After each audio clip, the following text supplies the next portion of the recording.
think it's not just for teenagers. I think it's everybody. I think this addiction to smartphones is pretty much across the board. You know, I know people who are in their 50s and 60s, 40s, 30s, 20s, teens. I think the best thing to do is to go out and socialise, go to gigs, absolutely go to gigs. It's such an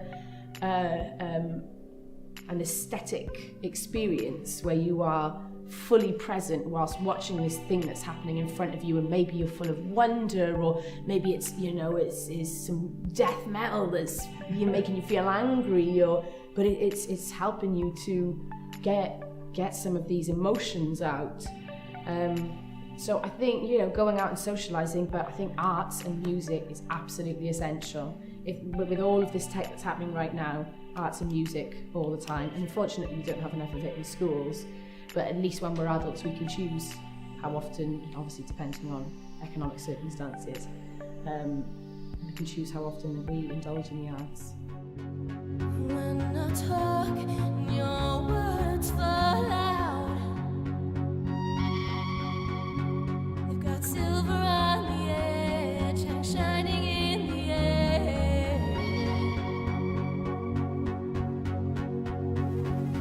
I've got glitter in my eyes, since I was glitter born by you.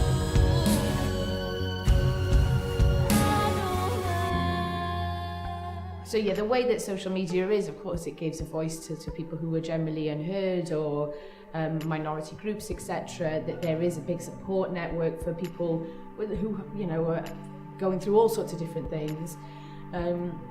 But also it does cause this polarisation, and there's a different thing that happens with face-to-face contact. Very human thing which we can't overlook, and that obviously takes all of that away. And I think it's all happening so fast we don't even really know the true consequences of what's going on.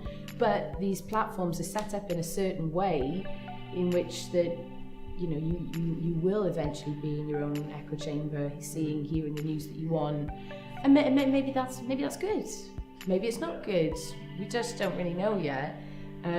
But I know that I and most people I know, or when I had my smartphone, it was just becoming a real, you know, like another part of your body. Yeah. But it was like a sort of really weird part of your body, which is quite stressful all the time.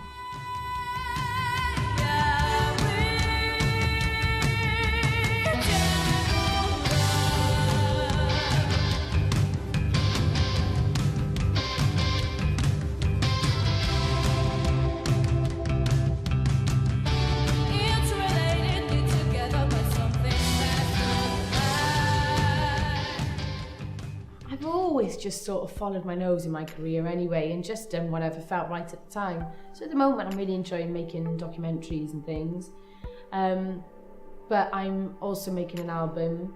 But I think I've been stuck in a little bubble of fear for a while, which I think is quite normal at my age, and especially if you're an artist. And you know, I've had quite a long and varied career, so I got to a certain age after turning 30, which is a bit like, oh my God, who am I? What am I singing? What am I doing? And so it's just taken me a little bit of time just to go, right, no, it's all right, it'll just all back up, you know, just bat away that fear, and just express and just create. And it doesn't matter what it is, and you know what I mean? You put so much pressure on yourself to create something unbelievable, when actually you've just got to keep creating, keep writing. So yeah, I'm working on an album currently, and it'll be my first album in about 10 years. Yeah, it's exciting. I just want to heal people, really, just make it as healing as I possibly can.